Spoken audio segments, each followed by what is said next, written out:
24 horas con Liz Palareso y María Gracia Acosta.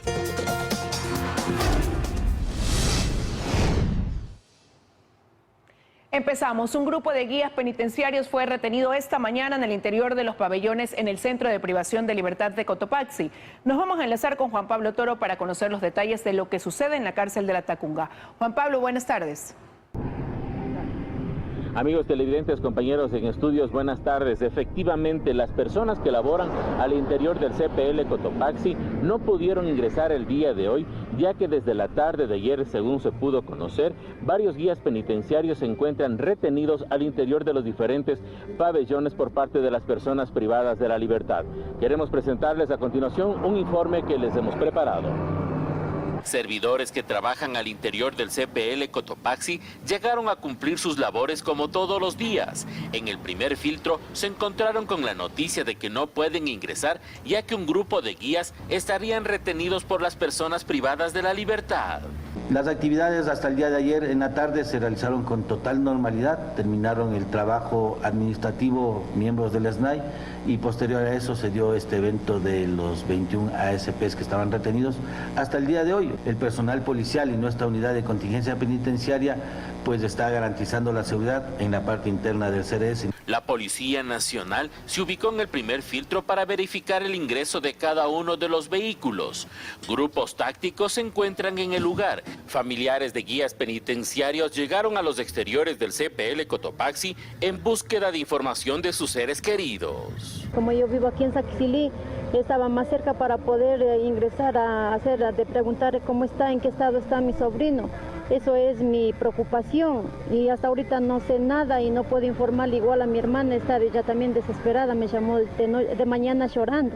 Según comunicado, el SNAI dio a conocer que el Comité de Seguridad instalado por dicha institución activó los protocolos de seguridad para coordinación de acciones frente a cualquier eventualidad que se registren en los recintos penitenciarios del país. Con este informe, compañeros, volvemos con ustedes de estudios con más información. Buenas tardes. Muy buenas tardes, Juan Pablo. Muchísimas gracias. Y el SNAI investiga cómo fueron ingresadas las armas a la cárcel La Roca tras los enfrentamientos que se registraron ayer y que dejaron 3 reos asesinados. El contacto hasta ahora es con Luis Alfredo Zúñiga, quien está en los exteriores del reclusorio.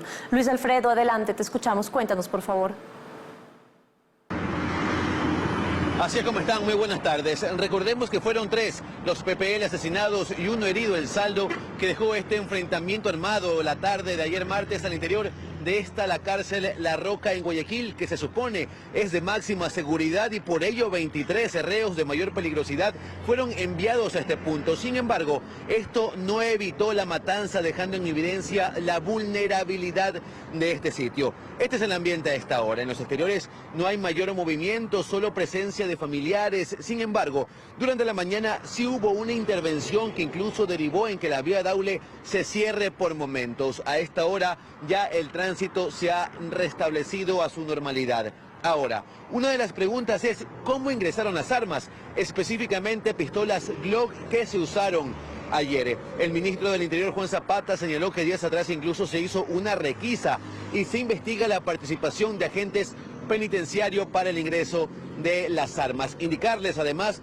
que se analiza también si Germán Cáceres, PPL, que se encuentra recluido aquí por el asesinato de María Belén Bernal, es trasladado a otro reclusorio. Escuchemos. Hace pocos días se hizo un operativo CAMEX, es decir, lo que se entiende es que estas armas ingresaron después de ese operativo, porque cuando ingresó Fuerzas Armadas y Policía efectivamente hicieron los barridos y no se encontraron armas de fuego. Eso se está en proceso de investigación. Lastimosamente existen 3 fallecidos, 1 herido. Ayer había la información de que el atentado iba hacia el PPL Cáceres, lo cual se descarta. Él en todo momento estuvo digamos, a buen resguardo y efectivamente estamos analizando inclusive si es que se le puede hacer un traslado desde esa cárcel, porque tenemos que precautelar el tema de ahora. Esto está en proceso investigativo. Estos procesos siempre existen infiltración de la corrupción en funcionarios. Eso hay que investigar porque las armas no entran solas. Indicarles también que el ministro se refirió a los altercados presentados tanto en la cárcel de Turi, en Cuenca, como también en Cotopaxi. Él confirmó que hubo altercados esta mañana debido a problemas con la alimentación. Confirmó además que hubo guías penitenciarios que fueron retenidos. Pese a ello, dijo que no habían incidentes.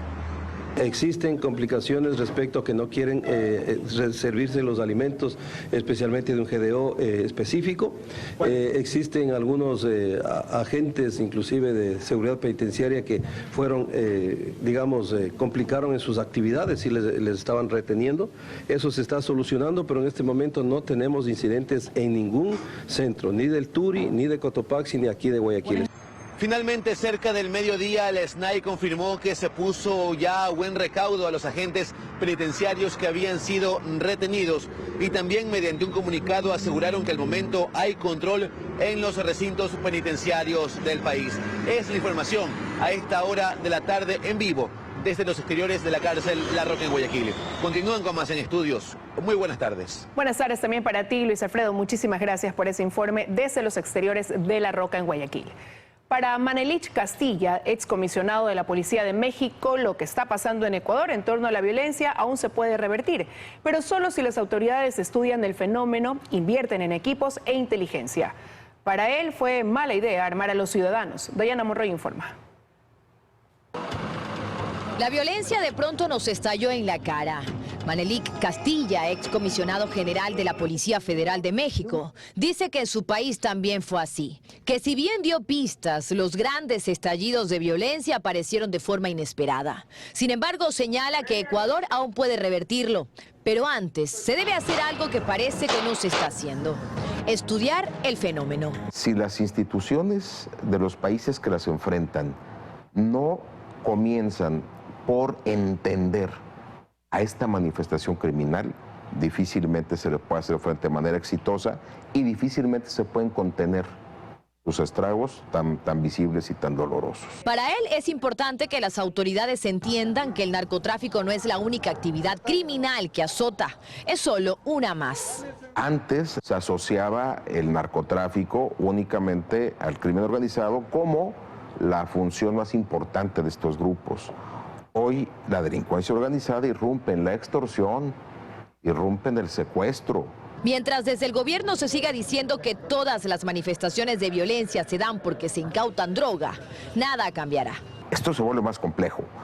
Ya no solamente es el narcotráfico, sino la disputa por otros mercados ilícitos. Y lo más importante, dice, otorgar recursos para la policía. Eso es fundamental. Y esta inteligencia requiere inversión. Requiere tecnología de punta. Es decir, patrullas sin llantas y UPC descompuestas no son una opción. Tener los insumos para que el policía de la calle no padezca de manera adicional la falta de presupuesto en su función.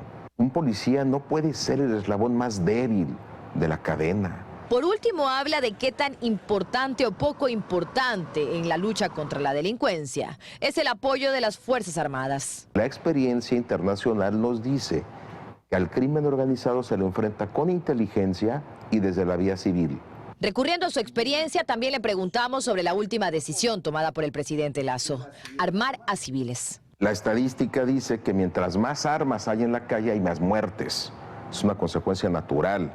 En lo personal, no me parece que sea la medida más eficaz para combatir la violencia. En conclusión, esta no es una medida determinante en la lucha contra el crimen, asegura. Lo fundamental, señala, es que se tomen decisiones luego de estudiar el fenómeno y de una verdadera inversión en fortalecer a la policía. Pues sin esto, cualquier cosa es fantasía. El decreto ejecutivo que autoriza la tenencia y porte de armas bajo estrictos requisitos podría complicar la imagen externa de Ecuador en el contexto de seguridad. Fausto Yepes nos cuenta que mientras las autoridades de defensa trabajan en la normativa para la entrega de permisos, hay expertos que alertan sobre Ecuador en los indicadores mundiales. Si bien la tenencia y porte de armas está regulada y ahora se trabaja en la normativa para su aplicación, desde el Ministerio de Defensa se aclara que no implica libertad absoluta para poseer un arma, sino la decisión de hacer cumplir la ley de armas vigente.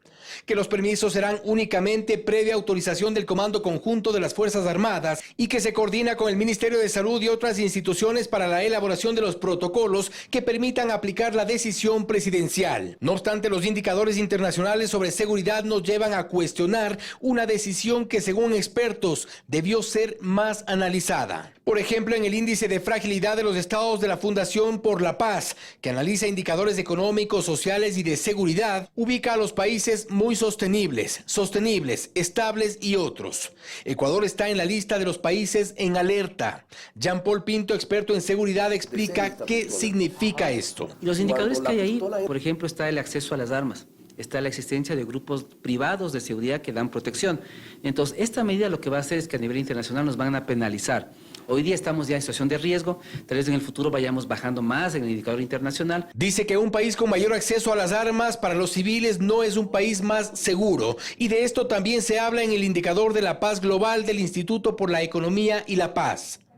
Allí se analiza a los países más seguros. Ecuador está en el puesto 79, prácticamente en la mitad, entendiéndose que el más seguro está en el número 1, y es Islandia. Es evidente que si los civiles acceden a la tenencia y porte de armas, difícilmente mejorará a Ecuador en el visor mundial. Y es que allí se apunta a un problema relacionado a la cultura y corrupción. Aquí, donde obtener un certificado de discapacidad para importar autos sin impuestos fue deporte de algunas autoridades, donde hay corrupción en la obtención de licencias para conducir, donde los tramitadores abundan en los sistemas de matriculación o en entrega de documentos de identificación. ¿Qué pasará con los permisos de porte de armas?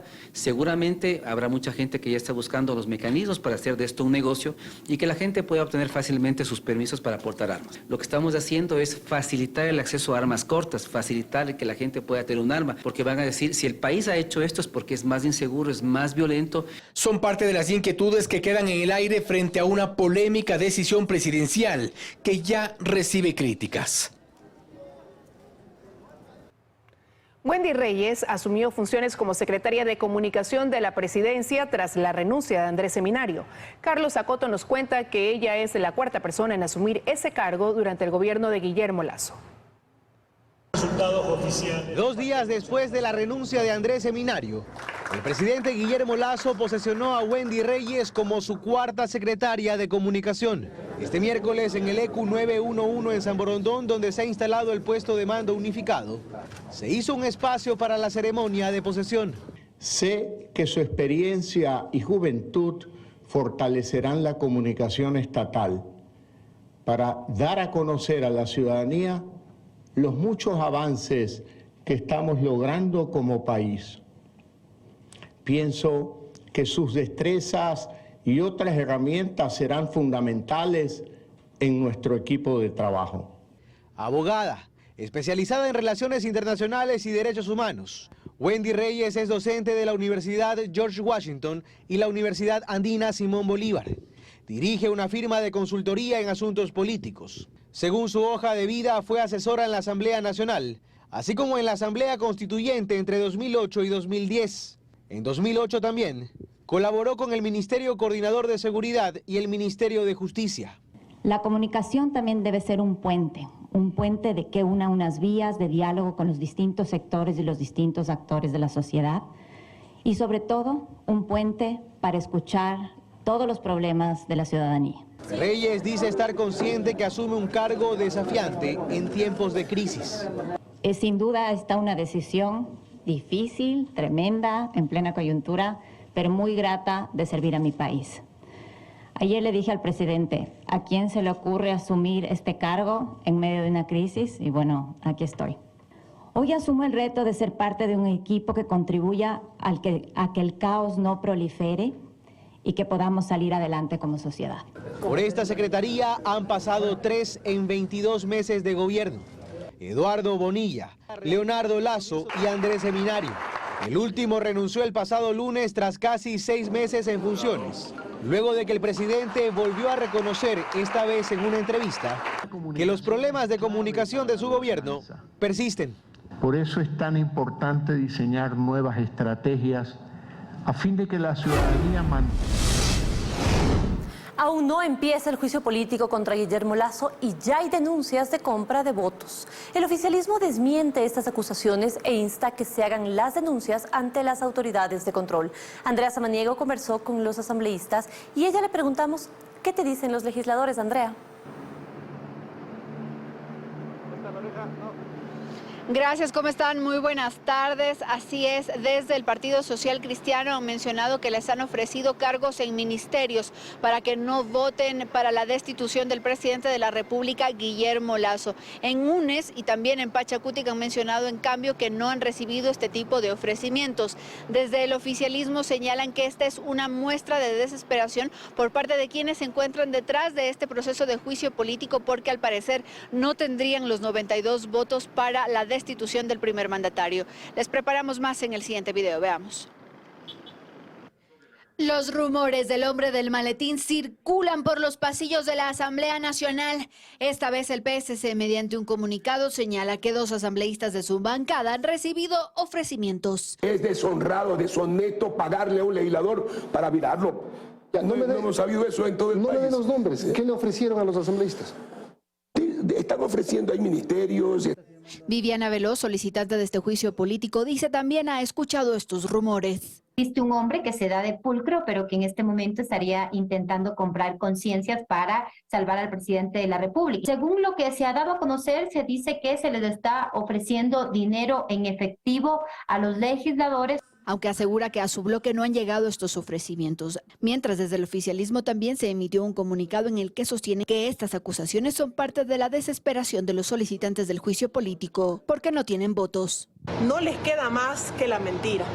Hubo una votación de un informe de 104 votos y luego una presentación de un juicio político con 58 firmas. Saben que se les están bajando de la camioneta. Sin embargo, Veloz comenta que sí tendrán los 92 votos y que saldrán de varias bancadas legislativas y de los independientes. Las voces del Parlamento se han pronunciado que una vez que la Corte Constitucional diera el dictamen de admisibilidad, sus votos iban a estar ahí. Uno de ellos fue Pachacutic, que se mantienen en que van a analizar las pruebas que se presenten dentro de la Comisión de Fiscalización. Nosotros en las bancadas de Pachacutic no somos borreguitos de nadie para que desde el otro lado del océano o desde Mocolí nos digan qué decir, qué alzar la mano. Lo cierto es que el juicio político al presidente tiene por el momento los votos seguros del PSC, UNES y algunos independientes. Y bien, los interpelantes de este juicio político presentarán en los próximos minutos ya esta singularización de la prueba que ha sido solicitada por parte de la Comisión de Fiscalización, quienes les dieron un plazo de 72 horas para hacerlo. Una vez que ellos entreguen esta documentación, se tiene entendido que el presidente de esta comisión va a notificar de este proceso de juicio político al presidente de la República, Guillermo Lasso, y con eso ya empezarán a correr los plazos dentro de esta solicitud. Les estaremos informando más en nuestras siguientes emisiones. Ustedes tienen más noticias. Muy buenas tardes.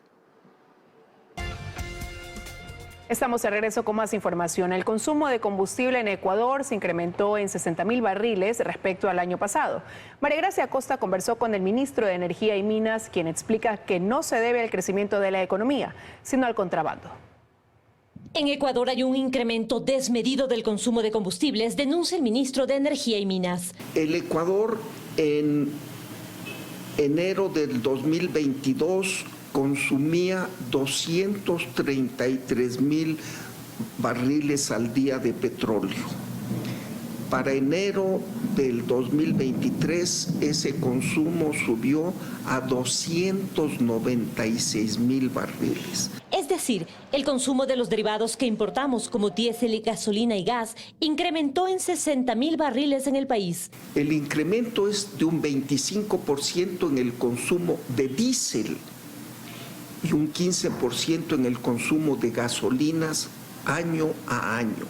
La demanda interna va aumentando, va creciendo, simple y llano. Incrementar la capacidad de refinación, sino para mejorar la calidad de los productos, de los derivados del petróleo que producen nuestras refinerías. Estos incrementos no están de acuerdo con el crecimiento de la economía a nivel nacional, que solo creció un 3%, sino que, explica el ministro, el problema es que por los subsidios en Ecuador, los combustibles son muy baratos. Es una invitación a el contrabando. Son de sangre. Lamentablemente gran parte de este combustible se va por las fronteras, por más medidas de cuidado y policiales, es imposible ante la diferencia de precios. Para este año se importaron 7.600 millones de dólares en combustibles. El subsidio representa la mitad.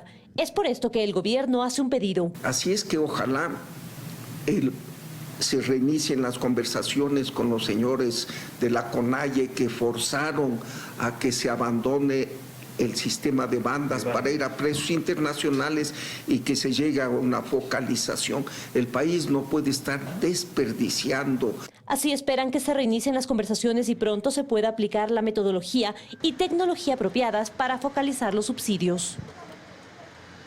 Las Defensorías del Pueblo de Ecuador y Colombia realizaron el lanzamiento de la primera alerta temprana para trabajar en comunidades fronterizas. A ambas naciones les preocupa que menores de edad sean captados por grupos irregulares. Daniela Valencia nos preparó un reportaje.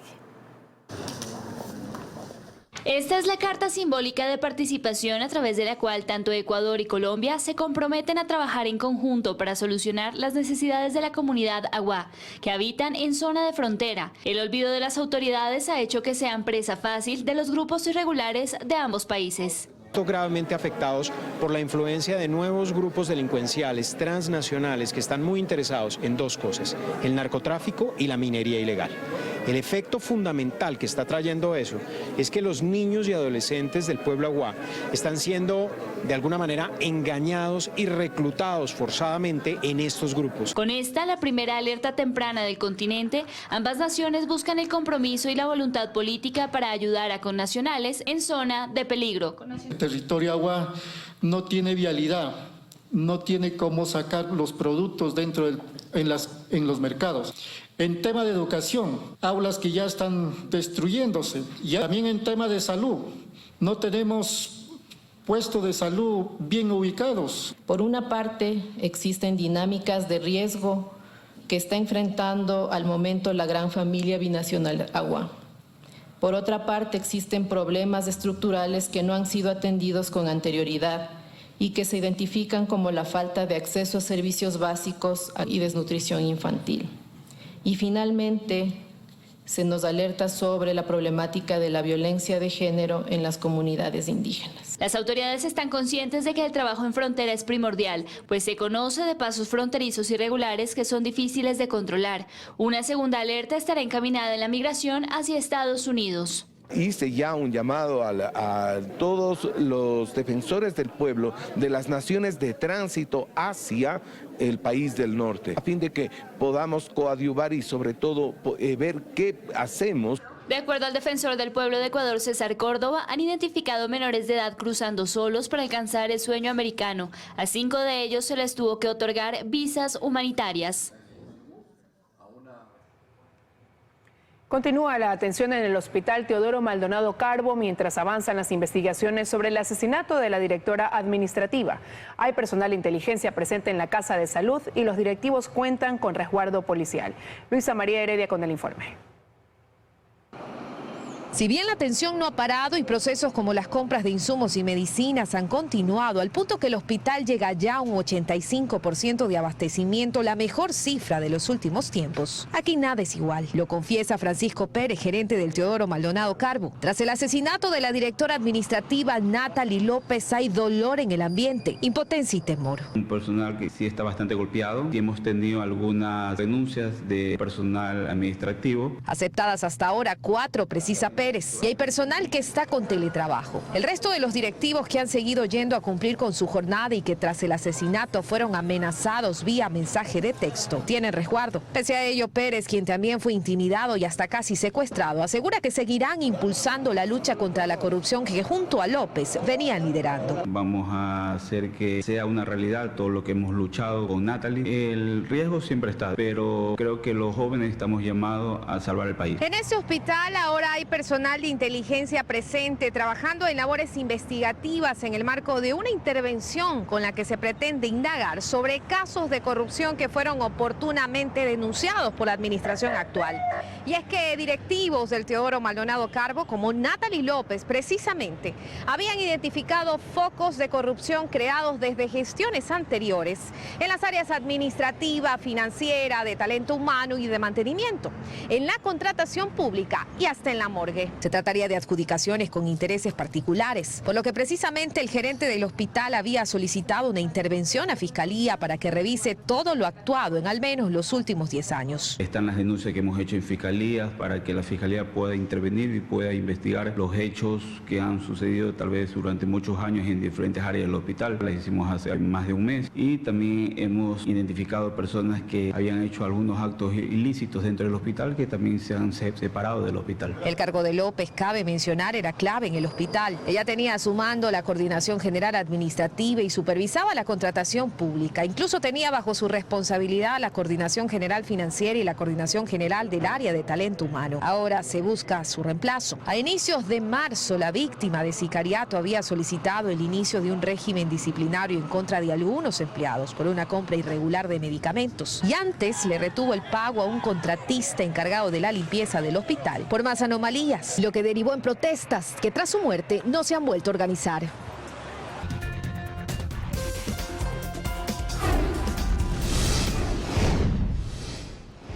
Mucha atención, a partir del próximo lunes el pico y placa tendrá una variación en su horario, según lo dio a conocer el alcalde de Quito, Santiago Guarderas.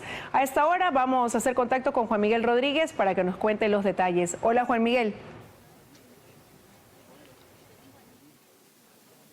Hola, ¿qué tal? Muy buenas tardes. Efectivamente, la noticia la brindó el alcalde de Quito, Santiago Guarderas, de la reducción en el horario del pico y placa de 9 a 8 de la noche a partir de este día lunes. Y justamente estamos con el alcalde para que nos cuente un poco más en detalle a qué responde esta medida, alcalde. Bueno, muy buenos días, buenas tardes.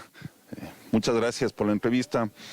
Conforme lo hemos señalado, de acuerdo con los datos que nos ha dado el Observatorio de Seguridad, el mayor número de delitos que se cometen en el día es justamente en esta franja entre las 20 y 21 horas. Por lo tanto, hemos considerado apropiado hacer una disminución del pico y placa que no afecta a las razones de movilidad y de ambiente que son las que sustentan este proyecto de pico y placa. ¿Quién levantó las estadísticas que respaldarían pues esta reducción de la medida del pico y placa? El Observatorio de Seguridad, pero además tenemos información por parte de la Secretaría de Movilidad, que también hace un informe con respecto a la movilidad y al sistema, al problema de gases que existen como consecuencia de la circulación de los vehículos, y esto nos permite tomar una medida que está sustentada técnicamente y nos da esta posibilidad de que la ciudadanía tenga además otro mecanismo para la seguridad frente a la delincuencia que cada vez más creciente. No queremos nosotros que haya toda esta escala de delincuencia que lamentablemente está sufriendo, robos, asaltos, vacunadores. Eso no queremos en la ciudad de Quito y por eso además estamos exigiendo a la policía que dote a Quito de un mayor número de efectivos. Alcalde, vale informar que la medida rige desde el día lunes 10 de abril, a propósito de que tenemos unos días de feriado justamente por la Semana Santa. Sí, en efecto, la medida rige a partir del lunes 10 de abril. Esto significa que el pico y placa en la tarde empieza a las 4 de la tarde y termina a las 8 de la noche, ya no a las 9. Perfecto, muchísimas gracias al alcalde de Quito, Santiago Guarderas, quien nos brinda esta información desde acá, desde el Parque Metropolitano. Reiteramos, el pico y placa se reduce en una hora, ya no va a ser hasta las 9 de la noche, sino hasta las 8 de la noche a partir del día lunes 10 de abril. Hasta aquí la información, regresamos a estudios. Muchísimas gracias, Juan Miguel, buenas tardes. Y en nuestro segmento Economía para Todos repasaremos las cifras otorgadas por el Banco Central que dan a conocer la situación económica del Ecuador. Economía para Todos. Amigos, bienvenidos. El Banco Central acaba de reportar que en el último trimestre del año 2022, la economía fue un 4,3% más alto que un año antes. Un dato que no está nada mal, pero de alguna manera los ecuatorianos no lo sentimos así. ¿Por qué? Si vemos el comportamiento de la economía desde el 2018, cuando crecía lentamente, para luego caer con las paralizaciones de octubre de 2019, para desplomarse con la pandemia y para recuperarse cuando salimos de la cuarentena, luego vemos que hubo un mal trimestre por las paralizaciones de junio de 2022 y hay una recuperación para el cierre de año. Pero como lo dijimos al inicio, los ecuatorianos no estamos sintiendo esta recuperación. Y puede ser que no la sintamos porque el crecimiento se ha dado en ciertos sectores que no generan empleo. mientras que los sectores que más empleo generan están estancados desde hace varios años. Específicamente, la construcción estuvo en el 2022 significativamente por debajo de lo que estaba en 2014, mientras que la industria y la agricultura básicamente están en el mismo nivel que en el 2014. Claro que en el 2014 vivíamos al fío, en una burbuja insostenible, financiada con un precio del petróleo altísimo y con crecientes deudas, pero eso es irrelevante para lo que la gente siente. Lo relevante es que tenemos un crecimiento que no crea empleo y que no se siente. Muchas gracias.